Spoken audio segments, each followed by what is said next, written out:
Hello, everyone, and welcome to another edition of Community Voices. My name is Sean Watkins, and I serve as Associate Dean for Lifelong Learning.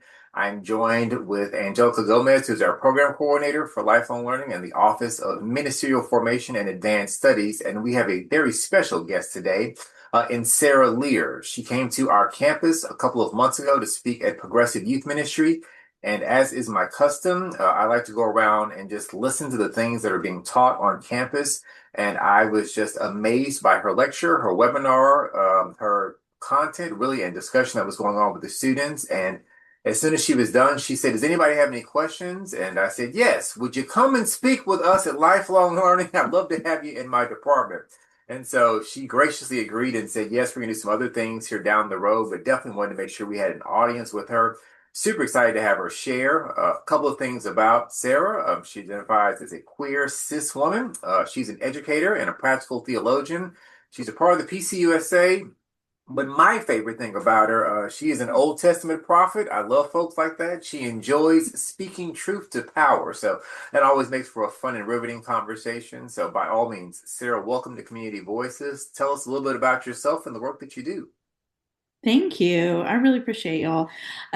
So I am, yeah, as Sean said, like I came to PYM and had an opportunity to meet all kinds of wonderful people, but it was certainly a joy when you popped into the workshop, and I am so glad to be talking with y'all. I love me some Austin Presbyterian Theological Seminary. So I am a native of Arkansas. Raised in PCUSA, and now I get to work as mid-council staff in the Presbytery of Arkansas for youth and young adults. I live in Northwest Arkansas, and so I do all kinds of fun remote work. I have a consulting business where I work with different organizations that are faith-based and camps, universities. I've gotten to work with really great churches. And so I talk about identity, values, how people can collaborate maybe a little bit better. I talk with spaces that are in transition. That's become a part of my work recently. So it's exciting. It's exciting to be able to be in relationship with people as they figure out their next season of ministry. I love that sort of work. And then I also am a project manager for a Lilly Grant with Discipleship Ministries, the United Methodist Church. It's called Growing in Grace, and it's anti-ableist worship practices through the lens of Oh, wow. children's ministry. So those are my three jobs. it's, re- it's real casual over here. So that's what I do. But yeah, I get to hang out with. I'm learning more about the Wesleyan tradition, and so it's really fun to see what our differences are, and especially our similarities. Nice, nice, nice. Wonderful, wonderful. So talk to us about your work with young adults, kind of what's going on there and this idea of creating better communities of belonging. Talk to us about that. Yeah, so my work with youth and young adults is part of what I love about being here in the Presbytery and then getting to work with youth from all over. Is it's interesting to hear what the Gen Z and almost Gen Alpha, right, as the Gen Alpha gets a little bit older, what is driving them in communities of faith. And over again, one of the markers of those generations, and Gen Alpha we're still learning about, is authenticity, right? And so as those Gen Z grow up and now they're in their 20s and those teenagers, they want to hear from communities who they are, right? So when they come into our theological spaces and they come into our faith spaces, they want to hear, who are you? Like, why do I want to be in this community? And I think part of what we've struggled with, I say we as the royal we, right? And probably in PCUSA world, I think we struggle with, who are we in this in 2026? Who have we always been? And I think some communities are really wrestling with what is inclusion.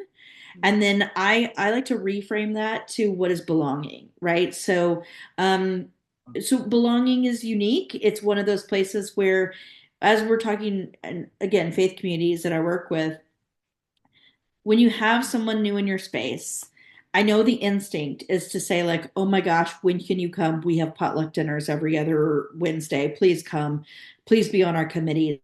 Like we do that, right? And I, again, lump myself into that. It's exciting to have new voices and new people. But youth and young adults are often looking to bring their gifts, and they're often looking to find out what are churches and communities of faith doing in the world. What are they passionate about? Right. And so I like to talk with people about moving from inclusion to belonging, especially when we're talking about LGBTQIA plus youth and young adults, or spaces that really want to examine what welcome and celebration means. And so I ask people, inclusion, when have you felt included? Right? Like, what is a place where you felt included as a youth? And I talk with folks about that. And often people will tell me band or choir or soccer team. We talked about that in my workshop. And then I often ask people, where have you felt like you belonged? So I think that shift is important for folks to know, because youth and young adults want to be in your spaces. And LGBTQIA plus people already belong there, right? But how do we reflect that in community spaces? So how do we share those signals I talk about? What are ways that somebody feels like they can come in your door? And so that belonging piece, moving from inclusion to belonging, takes time, and it takes intention, and it takes people actually like having deep conversations about who are we and how do we form relationships. It's not just a numbers game, right? Even though it's just past January and people have to fill out their report and send it on up to Louisville, it is about our relationships that we're building. And there are youth and young adults who may not join, right? And that's a reframe, I think, for us. Yeah, no, it's so helpful. I love that framework about belonging and making sure that we're sending the right signals to folks to let them know. And of course, Angelica, chime in whenever you want. I think it's important to recognize, yeah, we're always sending signals. And I think about two stories came to mind immediately for me, and I'll be very brief because I want to hear from you. I remember when I was in college across the street at UT, there was a Bible study that I got invited to, and it was the multi-ethnic Bible study, early 2000s, right? So that means 75 white students, 5 black students, no Asian students, and maybe 2 Latino students, and that was it. And Right. so I remember we were there, and I walked in, and I remember no one looked like me from up front.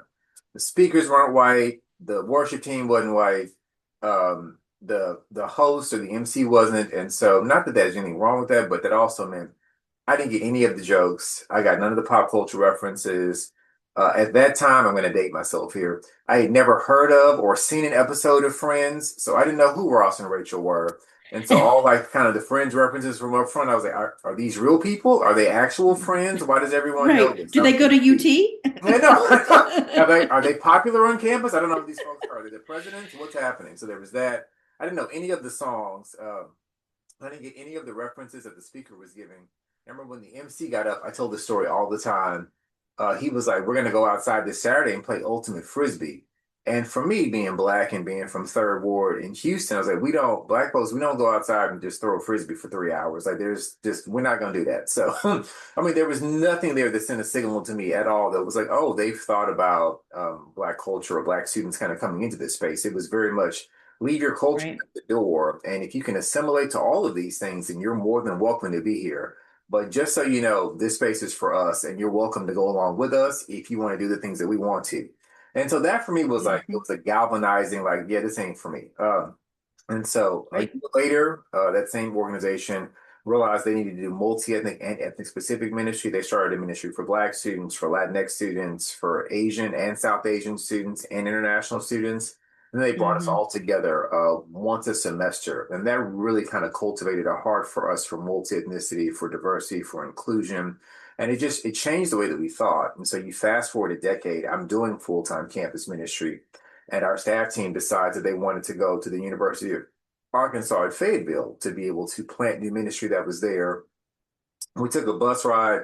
It's 50 staff. And, this is at the time, this is, just core evangelical organization. So we've got contact cards, we've got bridge diagram, we've got Romans Road, 4 circles, they're ready. And I was like, no, I'm not doing this at all. I was like, give me all the black staff. So we all got together. It's like, who has a deck of cards and a set of dominoes? I told y'all, somebody always keep them with you at all times. And so I told my boss, I was like, let's just do a small competition. Let's see who has the most contact cards wins. And I took all the black staff and I was like, this is a predominantly white campus. We know from marginalized students, they are gathering somewhere. There's some place Right. they need to feel seen, heard, they need to belong. They need to turn their code switch off and relax.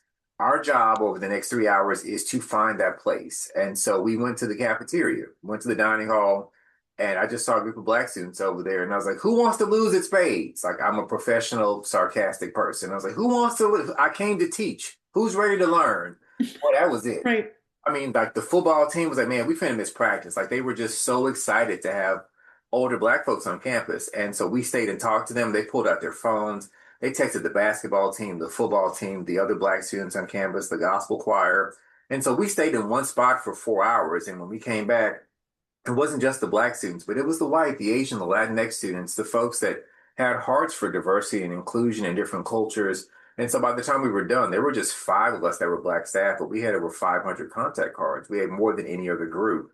And to your point, right, it's this sense of that old adage, people don't care how much you know until they know how much you care. When I start with a posture Yeah. of, I don't have anything to teach. I'm here to listen. I want to learn about you, your Hmm. culture, understand where you're coming from, the questions that you may have. It cultivates this sense of belonging in them because we know we used to be youth, right? We used to be in those spaces where adults talked at us and not with us. And by the time we Right. were having a conversation with them, we were like, nothing of what you said I can take back home. I can tell my parents, my classmates, my friends. We don't talk about Hmm. anything at the barbershop or on the basketball court. And so for me, it has stayed with me over the years that I want to make sure that if I'm standing up in front of an audience and speaking to them, I am saying something that is relevant to them. And if I've done all Yeah. of my hard work and research in content and I don't know, some philosophical idea that I have, but it's not nailed to the now, if they don't feel like I see myself or I hear myself in what Sarah is saying or Sean and Angelica are saying, I feel like we failed at the very beginning. So that framework of belonging is just absolutely seminal. I'm just kind of curious about that. I'm sure kind of the same thing for me, but how did you fall in love with this concept of belonging? Wow, I love your story. Now I want to talk to you about the University of Arkansas forever because you're so right. I mean, the signals, you know who you are, you know your community, and you be able to say, like, as somebody who was a Black youth, like, I'm going to step into this space, Yeah, and at U of A, huge, right? Because there's yeah, 26,000 students. Um, yep, but I love that story. I think a piece of it for me is really has been listening over the years with youth and young adults, and exactly what you said. I there's something, and I bet y'all agree, but I can see those students who always go to the edge, right? Like those students who feel like they were pushed to the margins. And in seminary, definitely having those conversations about like going to the periphery, like how are we sitting and serving with people on the periphery. And Dr. Christine Hong was my doctoral advisor, and she really helped me reframe what justice means. And I think that's part of um, what how this evolution happened for me, because definitely I had this idea of like, we serve here, right, and we do this, and looking like feeling, well, how actually having that reframed as mutuality and solidarity, and sitting with people on the margins. That belonging piece takes time and intention and relationship, and a little bit of, like that Brene Brown conversation, right, where she often talks about belonging, but and people critique her work too, but like yeah, listening to people who are on the margins has really helped me fall in love with it. And people who have different lived experience than me, truly, to say like, I have been in so many spaces where as a white woman I have been given power, and I have like, I belong there, right? Because of the privilege that I hold. And then having conversations with people that I love, colleagues, friends, who are like, I can't be in that space and be fully myself, or code switching and all these pieces. I can't bring my full self there. It's not safe for me. It's not a place I'm going to put myself, right. right? And so having those conversations, having that realization, having people hold me accountable in like a loving, respectful way, and saying like, you've really got to think about this Yeah. in a different way. Patrick Reyes's book, Nobody Cries When We Die, is like one of those like just game changer books for me. That helped me reframe belonging. And and I just love his work, but like, what does it mean to be in a space and be fully yourself? That means that that space and that community, especially a community of faith, right? If we talk about being the body of Christ, then belonging means that space is going to have to change. And Mhm. so that's where communities of faith, that's where the tension comes in often is people say, I've always done this and this and this. And I'm like, well, you have this new family and they do things differently. They have a different lived experience. They might Yeah. have religious trauma, they have woundedness, or they grew up in a different part of the world or a different part of the country or whatever it is. And they bring different things to your space. And so, that from a systemic view, people shifting in order to help folks belong. So it's a both and, right? Like, what is that system doing? How are you allowing people to actually share their gifts? Takes time and intention. So when I talked with people about what does it mean to be included and then belonging, almost every time, y'all, I have people pause because they answered the inclusion question and then they're like, well, maybe the soccer team is not where I belonged, right? Maybe it really is in church choir, right? And like they'll kind of reframe Yeah. because like a place where you could really be yourself Yeah. and Yeah. drop those like it's the mask often, right? Yeah. Yeah. Absolutely. You talked about God, like you. There's so many things I want to ask. So like there are two topics I kind of want to go to. But before I do, Angelica's unmuted, and that typically means she's got something to say. So I'm going to pause my two ideas and toss it to my tag team partner for a second. So Angelica, go for it. Uh, I was just thinking about earlier, you mentioned intent, and one thing I thought about is intent versus action. And one thing I've seen in I was two different organizations between 2020 and 2023, and both were very strongly supporting DEI movement. They had it on all of their flyers, their websites, everywhere. Now I knew somebody at company A who had a disability, and that person required very, very low level accommodations. The company spent quite a bit of money sending staff to webinars every month to learn about DEI and how to create a place of belonging. But the company was unable to provide this person the low level accommodations they needed, such as a standing desk, a desk that could stand, and a desk that they could use to sit down, such as a slightly flexible schedule. We're not even talking about them being remote. We're talking about maybe someone needing to come in an hour later or leave an hour earlier and finish from home. And so while they had this intention, and outwardly you would think that this company was all about DEI and inclusion, it was not. It was not in actuality. It was not in the policy. And I was the only person of color in my team, and we had to go to these webinars. And at the end of the webinar, everybody would look at me, right, and ask, "How did that feel, Angelica? Is that true to your experience?" And I almost had to, assuage their guilt for being Caucasian, which put me in a really awkward position every month. I started dreading those times because it became I have to make sure that my coworkers feel good about themselves after this webinar. Mhm. And as a person of color, those webinars were not enriching for me. I'm like, you're just telling other people about my lived experience. And then after this, my coworkers are then some of them would even cry. I mean, it was a very emotional experience. And I am now downplaying at all what they felt. I understand that their feelings were genuine, but that wasn't helpful for me as the only person of color on the team.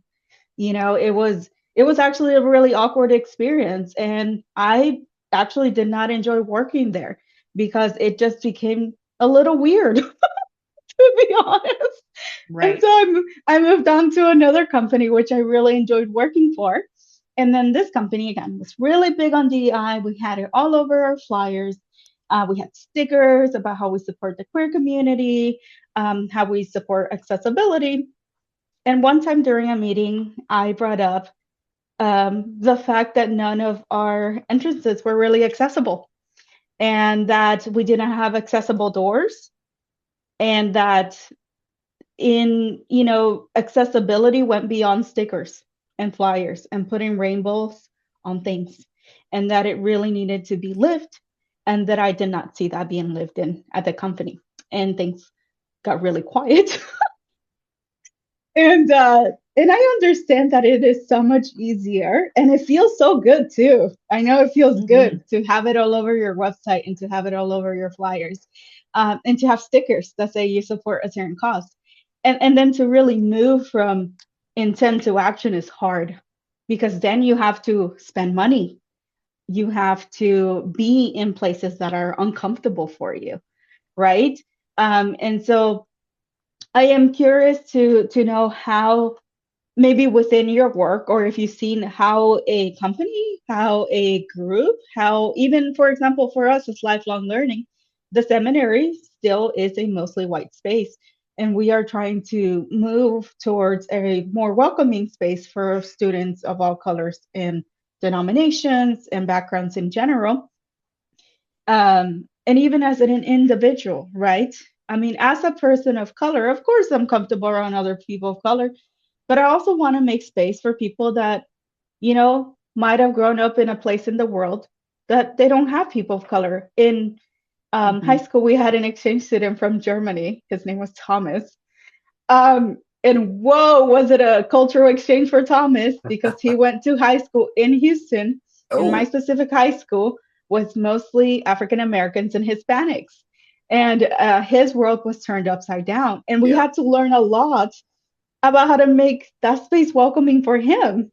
And that was an interesting experience, right, in and of itself. So I think being mindful of that there are other people, other cultures that are not coming through the American lens. I think we are focused on certain cultural sensitivities here, and then we forget about the other cultures that are not familiar with American culture and are coming into us.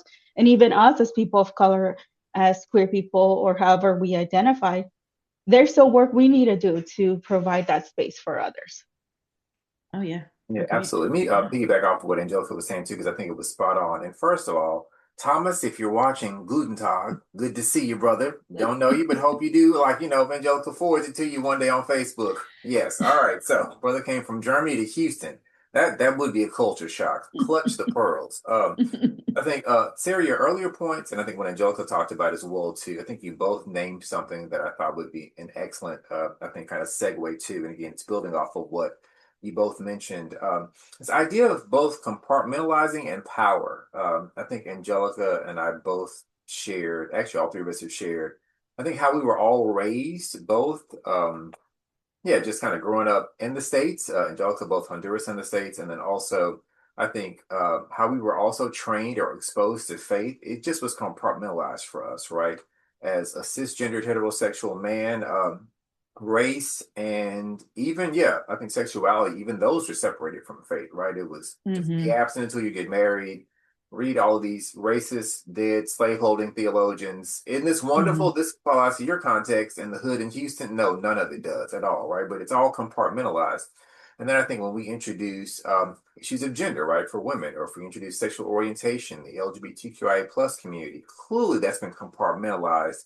And we've only had modicums of inclusion of that really for like the last 12 years. Like, this is brand new. Same-sex marriage becoming legal in the country is not that long in any capacity. And so I think all of us have experienced, I would call it the trauma of being taught how to leave parts of ourselves at the door, Sarah, like you were saying earlier, and how Angelica was mentioning, she's in a work meeting and it's like, this is the one time where we're going to talk about her Latinx or Latinx culture. And it's like, oh, yes, she's one of the few. And let's put the spotlight on her and maximize her displacement. How uncomfortable do you feel now? Okay, we've had an hour-long Zoom meeting. Do you feel better? Right? That's a compounding trauma, right? So we've all been taught to compartmentalize ourselves and leave parts of ourselves at the door, or like Angelica was saying, to turn part of that off so that we can educate Mm, someone else who doesn't understand our own context.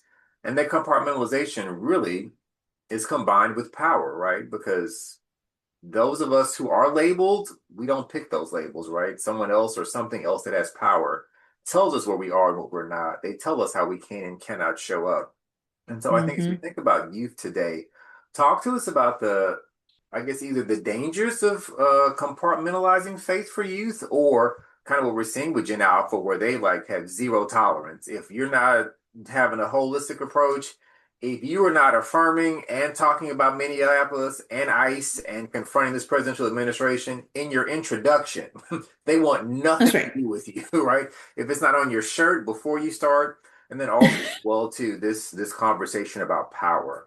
Those are two things that we're wrestling with now as adults, and I feel like this generation of youth coming up, it's at the forefront of their thinking and lived experience. It's what they're looking for. They don't want the traumas and the wounds that we have, and if we're not Right. getting that from up front, they want no parts of it. So, talk to us a bit about that compartmentalization and power. Yeah, that's a great frame. I mean, I think there's, like you said, the Gen Z, Gen Alpha, like they want to talk about it. And something interesting, I have a chapter in the Nobody's Perfect book that came out last year about LGBTQIA plus youth, and my doctoral work and pieces of that. And one in there, I talk about the fact that I wear T-shirts that have statements, right? And it seems it's very low hanging fruit, right? Like I am not changing policy with my t-shirts. I'm fully aware. But like I am wearing shirts that say like protect queer kids or, whatever. And it's fascinating. And I have been in parts of Texas. I will not name exactly where, I'll just say Texas, where I have had youth come up to me and say, I really appreciate you wearing that. I wish my youth director would wear that. And Yeah. it's a flyby conversation. Like it is a real quick comment. I have had people just they lower their voice. It happens all over the Okay. Southeast, y'all. Like it happens all the time. And so it's not that I'm not standing, in the middle of I'm not protecting people like physically with my body, but it's fascinating because people will come up and they'll be like, "Where'd you get your shirt? I would like to buy that." Like, okay. But a piece of that is because it breaks open that compartmentalization. It opens up a space to break open the binary, right? Like people see me, people give powers in exchange, right? So people give me power when I'm in a room. It could be about my education, what I look like, whatever. I have doctor in front of my name. People give me power because of that stuff too. And so my responsibility is to help break that open and help like break open those binaries, make things more of a spectrum, take that compartmentalization and say, like, your identity is fully who you are. And if you come into this space as a fully beloved child of God, and you bring your gifts, you bring like your lived experience, you bring your identity, and that shifts what happens in this room, right? And like it makes our relationship different if we see each other fully and wholly beloved, and not what your label is, right? And we're all guilty of it, I think. But like if we can talk about like what are those shared experiences you've had, and like Sean, you talked about like being a child of the 90s, right? And like those early aughts experiences. You and I could probably talk about music forever because we grew up at a similar time, right? And find those shared spaces. That's we grew up in different spaces, we grew up in different states, but we could find those times, right? Because we have shared experiences. And I think, like you said, Gen Alpha is not playing around. They and Gen Z as well. Like, I have all these Gen Z youth that I've worked with over the years who are like, I may not go to college because I've seen my millennial siblings, aunts, uncles, whomever go into debt. And that is the reality of going into higher education in this country. And I just had point blank, they were like, I'm not going to do that. Because they have watched and they've learned, and the Gen Alpha are similar. They're like, I'm not doing it. The world is on fire. There's so much happening. like, like they are digital citizens and they are global. Like the thing is, like even if you are like the most privileged kiddo, like that you talk about like a kid who grows up in a totally different setting, they have supercomputers in their pockets. And they know what happens immediately, right? They know what happens immediately. And so they can't necessarily separate like if you grew up analog. So they're there and they see what's happening. They see power exchanges, they see what's happening immediately, they know what's happening on the world stage. They can watch all kinds of media. And so what I often talk with like adults about, and especially church leaders, is like, I'm not anti-cell phone in any stretch, but if we can do it in a healthy way, right? And so I know your question is about power, but I'm just saying like I want us to be aware that like these like you cannot talk about faith outside of talking about global digital awareness with like our youth and our young adults. That's just part of it. So how are you relevant? And to Angelica's point, how are you acting your intention? And so what we do like with this power sharing is something I love to talk about. And so like in like those of us who hold power in all different facets, right? In different parts of our being, then how are you sharing that with youth and young adults? And so one thing I used in my doctoral work was participatory action research, which sounds super fancy, but it's a methodology that's a social justice and social change methodology. And so what I do with my project is that, which I love doing my doctoral work at Columbia, because it was in the D-Edmin program, because it was a practical degree. And Yep. part of what I loved about it is that I worked with youth and I called them my co-leaders. And I wrote the curriculum and they led it with me. And honestly, like I had so much learning from those teenagers. And one of those things that I learned, or I mean, several data points, but one is that like they loved being together because they drew from each other's strength. They would tell me things they didn't like about my curriculum, and then I have to change it. That's how PAR works, is that it's a cycle.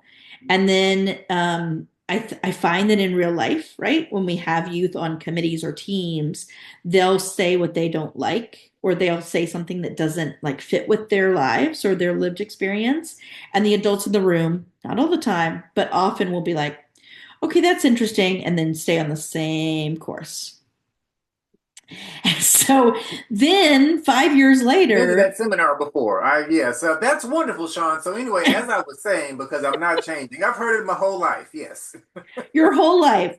And so that power sharing does require the people in power to say, I am going to co-lead with you. I'm going to be in solidarity with you, or, or as a person who's marginalized or who doesn't hold as much power, and to say, like, okay, that's a really good point. And we're going to take what Shauna said and we are going to rework our plan. So those youth, because I mean, I didn't do it perfectly. None of us are perfect, but I tried on everything I did. I said, as my co-leaders, and I had youth, they read through my curriculum, my co-leaders, and they said, I don't love when we're acting out the scripture. And I was like, okay. And so like I'd taken so much time and effort. And I was like, okay, okay. And so if any of them are watching, that was hard for me. But they said, but I went through it and I said, okay. And I just took it out. Like I took the section out. They were like, this doesn't work. I appreciate that it works for your 40 plus old brain, but it does not work in this situation. And they were super kind, y'all. They were the kindest, sweetest teenagers ever, and they were amazing. And they were just like, it doesn't work for me. And I had to just take things out, listen, redo it. And we taught a group of adults about LGBTQI plus affirmation and faith spaces. And we held these classes and I asked them questions. And they said, they were like, it really helped us understand what it means to teach adults.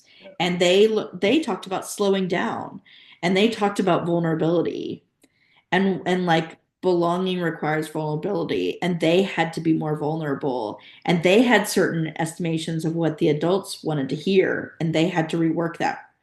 And then in the same like aspect, the adults who were learning said the youth are incredible, they're amazing, but I, as their co-leader, had to continually check myself because I wanted to be like, it was my project. I wanted to be done. Like, I wanted to write everything, and I had all these chapters to write and all these data points. Yeah. But Dr. Hong would continually say, okay, I wrote a framework as part of my project. It's youth ministry framework that, could go with the curriculum and people could do my project and put it into place in their church. That's my hope for the future. I would love for that to happen. And she said, did the youth review your framework? I was like, no, the deadline is 2 weeks and I just want to be. And she's like, the youth have to review your framework. This is PAR, right? And so that methodology helped me see the power sharing is about slowing down, right? So moving from transactional ministry, transformational, I had to slow down.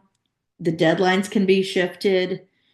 How am I taking the voice of people who are maybe not seen with power, like socially, and listening to them and reworking and reworking and reworking? And it's just a cycle. Yeah. And so I think, like, to your point, in those meetings you have been in, when people say, great point, Sean, let's move on, what would it have looked like if people had stopped and said, we're going to rework this section? We're going to have a different outcome.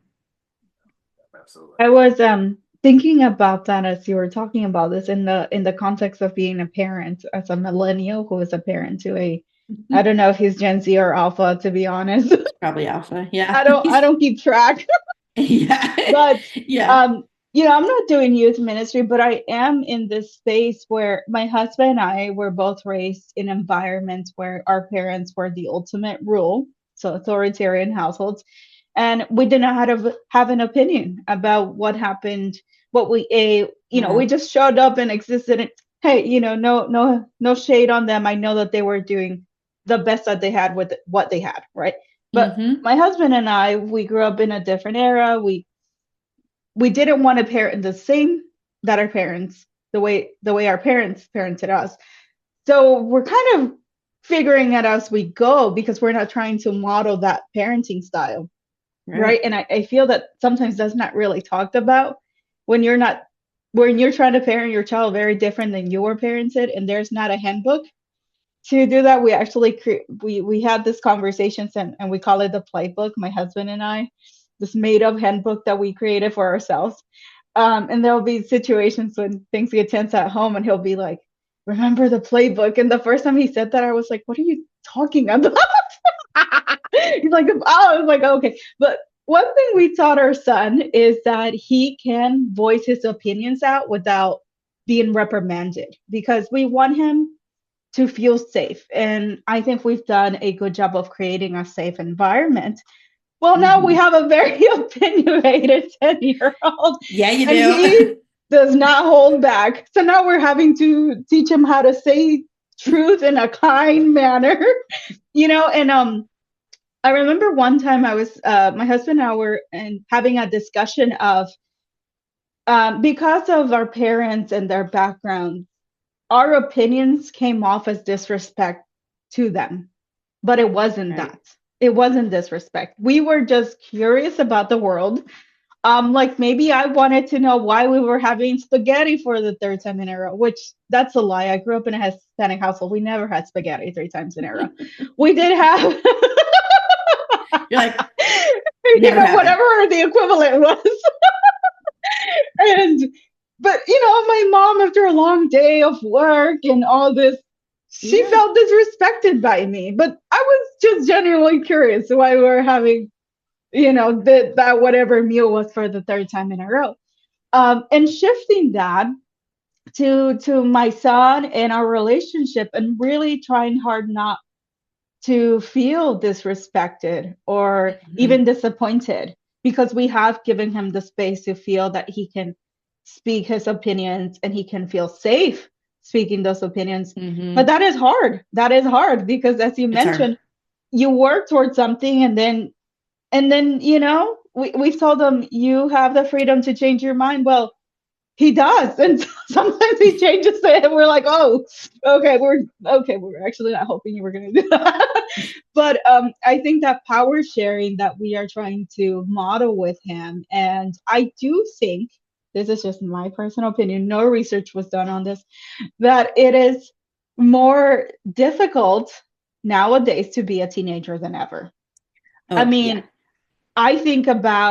I actually think it was a blessing that I did not have access to everything happening in the world when I was growing up.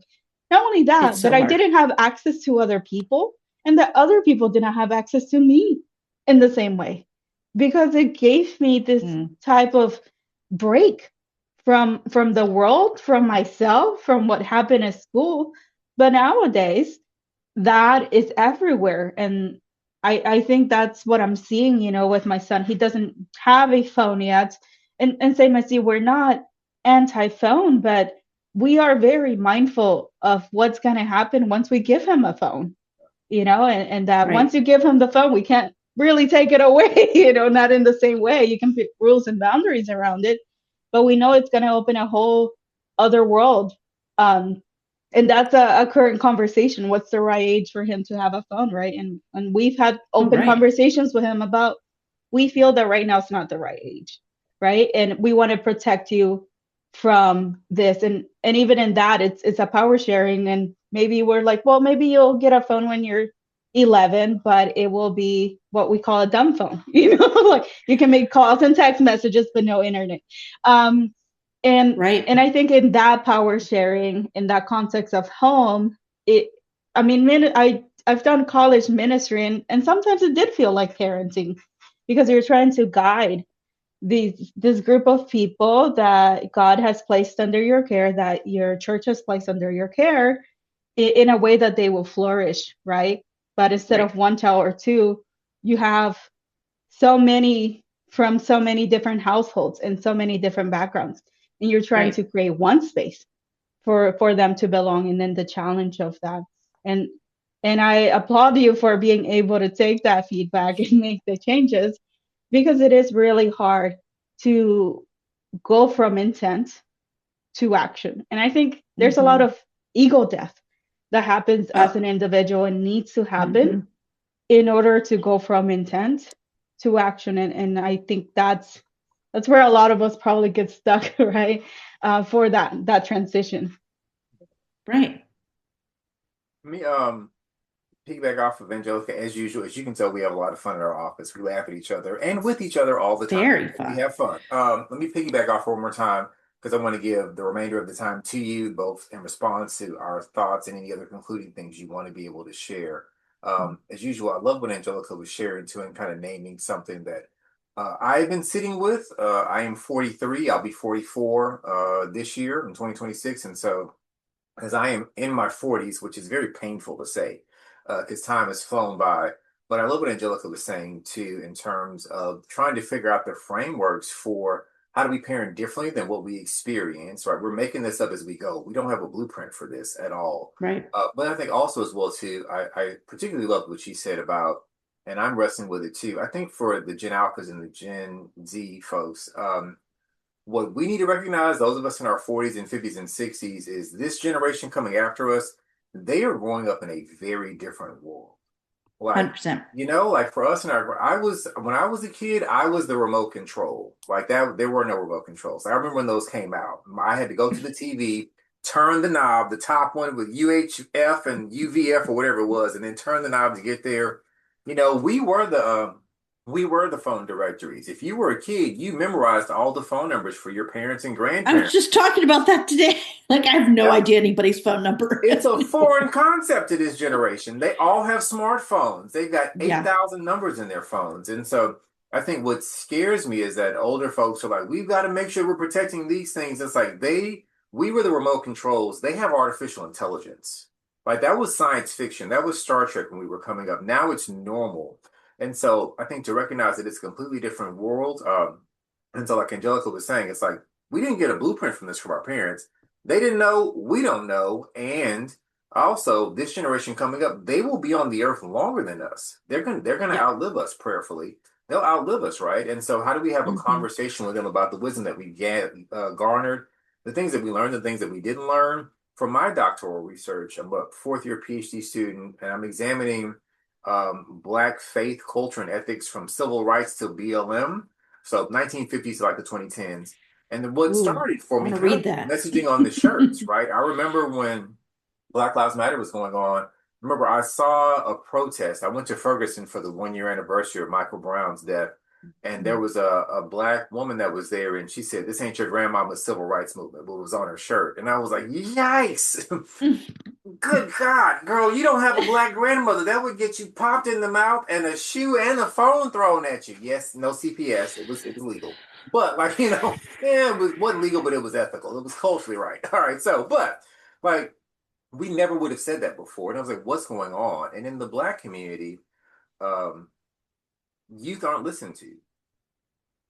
You can be 40 and be in the youth ministry in a black church. Like you just are not listened to at all. And you get to be listened to if you're married with kids and you also Mm, don't disrupt anything. You just toe the line and keep everything as is.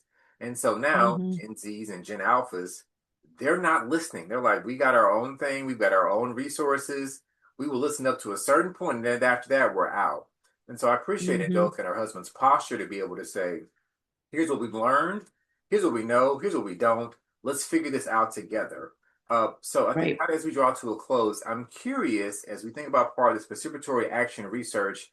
I know we're probably going to have parents and pastors that are listening to this. This is a foreign concept to them of sharing power, Sure. of listening to the youths, as Joe Pesci said, and my cousin Penny, of listening to the young folks around them. Kind of with these final remarks, any other closing suggestions you want to be able to give? What are some pointers or suggestions for parents and pastors who are raising the next generation but are hoarding power and not sharing it with them? What are some tips and tools and suggestions to have a dialogue, to have this participatory action or research, this PAR posture, so that Mm, way they can recognize they're raising adults and not just children? what a great question. Yeah, now I just want to talk with y'all offline about like being You can raised come by back people who anytime you like, want, Sarah. I'm a I'm fan. I I'm told you that. So yeah. I'm a fan of y'all. Yeah. Hmm. I think a piece of it is what Angelica said. I think it's acknowledging that your ego is going to have to be on the back burner a little bit.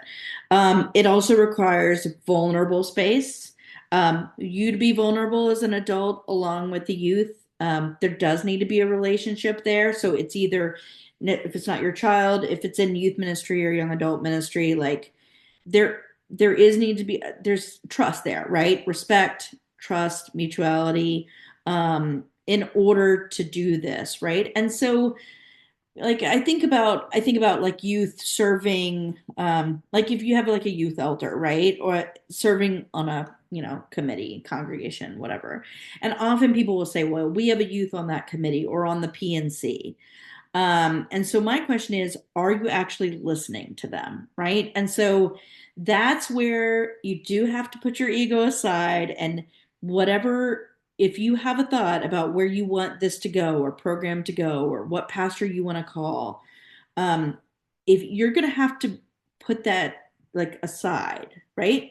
And listen to what that you said and change what you do. And every time you change, it's going to be a different result. And it's listening to what that youth has to say and then change. Listen, shift. And it's a process. At the same time, their brains are not fully formed, right? So on the other side of that is the wisdom that you're talking about, right? And so being able to like hold that and say to that youth, like, hey, this is what we're dealing with. This is like, let me be vulnerable as an adult, and obviously within like protection and boundaries, and you don't want to overshare, like obviously do it in a healthy way. But how do you, and Angelica, as you're talking like as a parent, like how do you talk with your 10-year-old, with the 13-year-old, the 16-year-old, and say, okay, let me share and be vulnerable and share something with you about what I've learned. So there is the mutuality and there is the back and forth. But as y'all were talking, I think it's also putting those youth, especially in faith spaces, up in front, right? And that could be not just as a prop, right? Like I think we fall into that trap. But like has that youth fully who they are with their full gender expression? Like, have they read Christmas Eve liturgy? Have they written something that they would like to share? Do you have them regularly in places of leadership? That's what I often talk with folks about. Like, where are those youth and young adult voices, not just as a participant or somebody who is taking what the adults have planned, but truly as a participant in your community. And this, not to like extend our time, but this gets into like we have these often confirmation experiences. I just led a workshop on that at APSI. And how do young people own their faith? How are you helping to lead them to own their faith?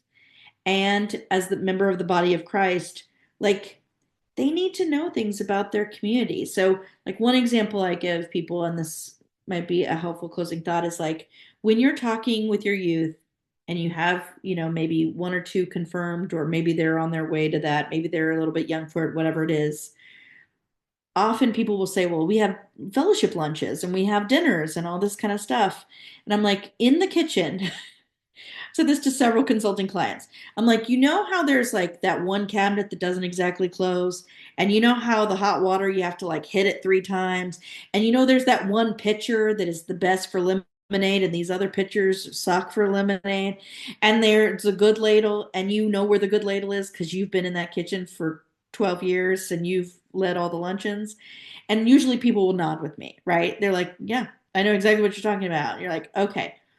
So how can youth and young adults own the space if they're just attending those luncheons? What does it mean if you actually had them in the kitchen? So just as a metaphor, like then they know, and literally now they know about that cabinet and those like weird things and the good ladle and the good pitcher, and don't use this, and this is the china we only use in this time. And like, but it's what you're saying, Sean. It's like, how are they in a community together, and you teach them because that's going to be their community. It already is. So we love to say, like, you're a member, Presbyterian, yay, here you go.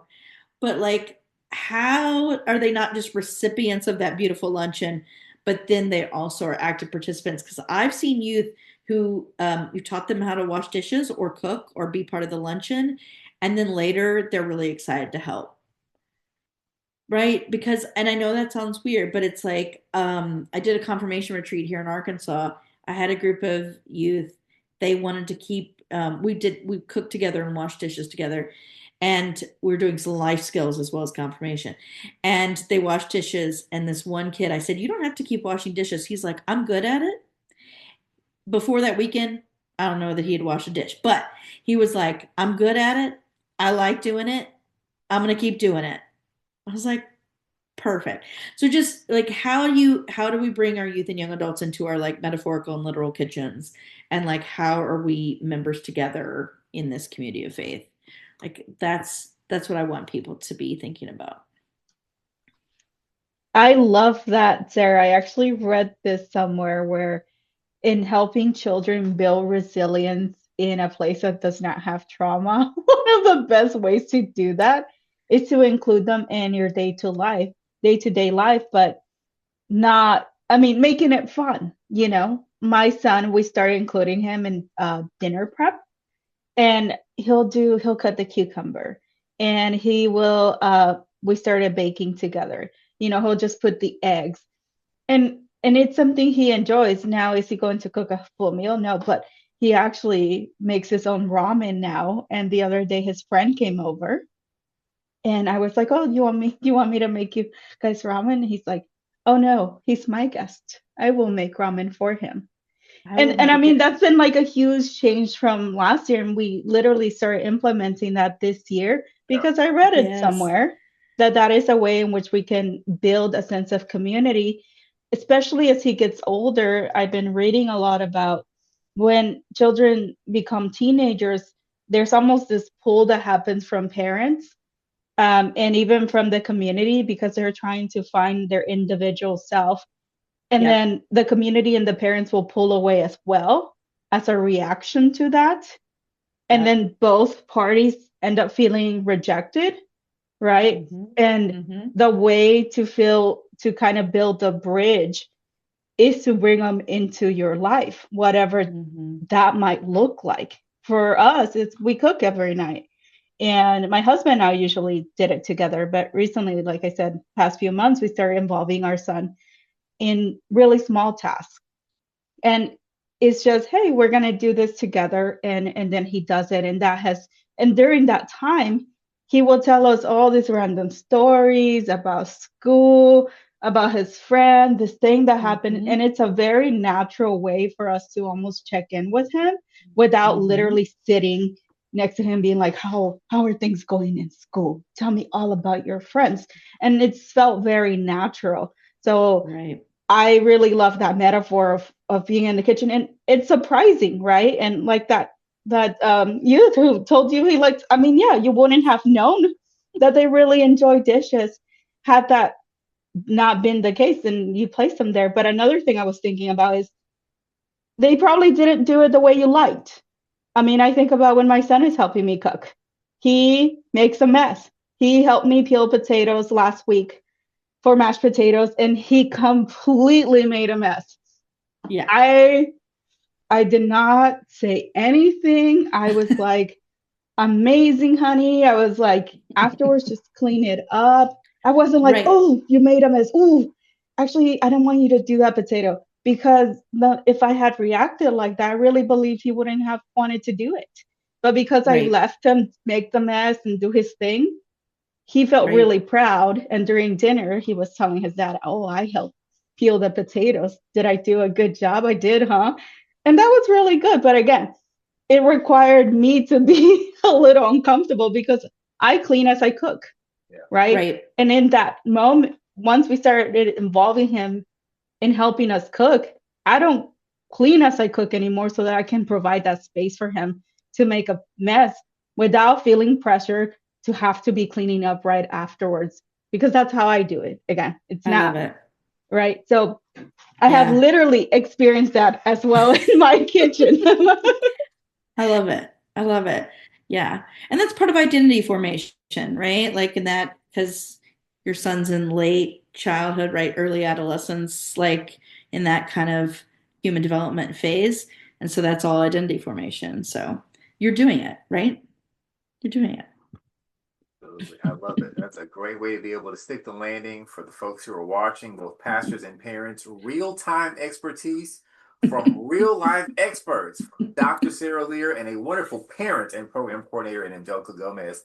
Thank you all both so much for joining us and hanging out with us. I said both, but Angelica works here. So yes, thank you, Sarah, for joining us and hanging out with us. It's just a joy and delight. And thank you. Just thank you for embodying, I think, community voices. We really just want to have folks that are doing the work and are engaging and trying to figure out how are we answering the questions of today's society. Before we go, Sarah, how can folks find you on social media? Are you on Blue Sky, or formerly known as Twitter, the dark space these days? I shouldn't say that because they're suing everybody. But are you on social media these days? Where can folks find you if they're curious about you? Yeah, so I think the best way is to probably go to my website, and so it's sarahleer.com, and then like I have my email down there. I could go a little old school, so that's a great way to connect with me, and read about stuff, ask me questions, send me an email. I'd love to connect with people. Wonderful. Well, Sarah, we will definitely have you back in Community Voices. It's been a joy and a privilege. Thanks so much, everybody, for watching this video. We hope you join us for the next edition in our series. Take care. Have a great day. Thank you. Hello.